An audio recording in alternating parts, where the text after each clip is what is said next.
let's get you, in fact, images that have come in of a truly devastating accident near Bengaluru on December 21st. That's got everyone talking. 6 people were crushed to death. And for no fault of theirs. They were traveling in what's deemed as the safest car in the world, in a Volvo SUV, and yet stood no chance because while they were traveling on a highway, a container actually fell on the car, completely flattening it. 6 people inside that car, all dead in a matter of a second. It's led to obviously a serious debate about whether there's anything that can be done to actually protect ourselves on Indian roads.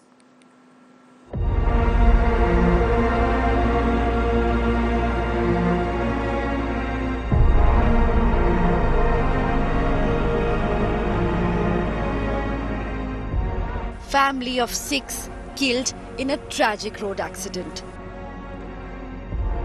Travelling at a high speed, a truck veered off course, crossed the median and overturned onto a Volvo SUV, crushing what it touted to be among the safest cars in the world. The truck carrying aluminium pillars was going to Bengaluru when the driver lost control of the vehicle while attempting to avoid a collision with another vehicle ahead, which had apparently slowed down suddenly. This was the exact truck, as you can see, and you can also gauge the kind of impact that this accident has had. The front of this lorry has completely been smashed. In fact, including the steering that's been completely out of shape. You can also spot the inner parts of this truck, as you can just imagine the impact of the fall. The impact of the chilling crash was catastrophic, leaving the car completely mangled, killing an IT company's CEO and 5 of his family members. Every single part of this car has been brought out because of the catastrophic accident that took place. You can also take a look at that seats, the debris, the dirt. It's just completely bone chilling to even imagine the plight of that people who were seated inside this car. The family had recently bought the SUV. The accident has sparked a conversation about road safety, with many pointing out that even the safest cars cannot save lives if others on the road are driving recklessly. With Anaga Keshav in Bengaluru, Bureau Report, India Today. Just how heartbreaking is that incident. Look, we can look out for ourselves. We can wear seat belts. We can be driving carefully. We can be sitting in what is deemed as one of the safest cars in the world. And yet you can meet with a tragic accident like this. I think it's a reality check that unfortunately we need here in the country. Joining me is Dr. Kamal Soy, member of the National Road Safety Council, part of the Ministry of Road Transport and Highways as well. Thank you, Dr. Soy, for joining us. It's unfortunate, like I said, and everyone who's seen this story says exactly the same thing. What do we do to ensure our safety on roads today? Everything we can do and yet meet with this kind of a chilling fate. Absolutely, you're right, Akshita. This is really unfortunate. 6 precious human lives have been lost due to, I will say, I don't know, it may be negligence or it may be a crash which would have been triggered by the, apathy of our driver.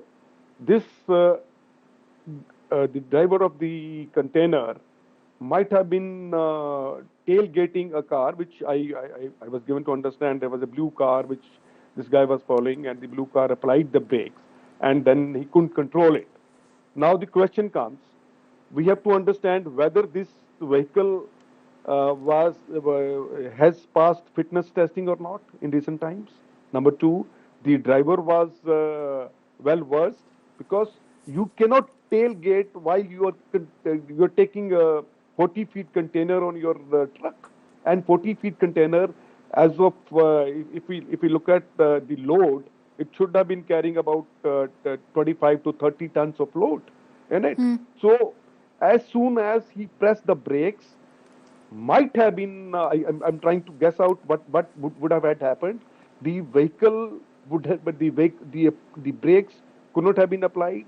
Number 1. Number 2, the vehicle would have been overweight, overloaded with making it tilt over. You know, what's worrying here, Doctor, sorry, what's worrying here is that where do you kind of, ensure that there's a crackdown?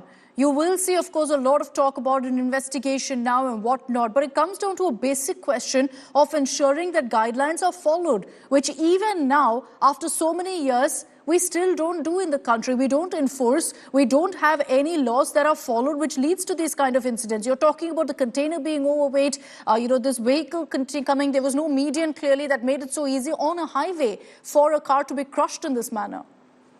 Yeah, you're right, absolutely, Akshita. Number one, I have been advocating since a long time that our fitness testing should be automated.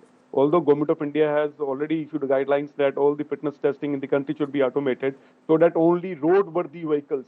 I again say, maybe this vehicle was not roadworthy. This driver's brakes were not good. The tires might have been withered out. I was just looking at the tires. The tires might have been withered out. So the vehicle could not grip the road. So that's why this vehicle turtled. Now coming back to the car, this is the most safest car, XC90, and this will be tested for the roof strength as well. The roof strength says this can carry a load about 10 to 15 tons.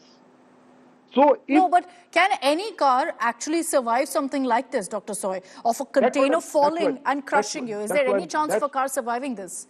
That's why I'm coming to that. Now, once we are doing crash testing of this car, so this car advertises for 10 to 15 tons of load it can take on its roof. So this vehicle might have been so much overloaded that this vehicle, once the vehicle overturned on the car, it crushed everything. So the onus lies on the driver. Onus lies on the enforcement agency. 100%. But the question also is about why these kind of mishaps even happen. I mean, there's no way that the driver actually could ensure the safety of his family. Did everything he could, and yet couldn't, was completely flattened out in seconds because of this kind of what I'd call a freak mishap. Dr. Soy, thank you very much for joining us with your views on what really played out. Truly unfortunate. It is really a wake-up call for every one of us, perhaps, to ensure that we force authorities to act, ensure guidelines, laws are followed, because, on any highway, you're simply not safe, no matter how many precautions you take.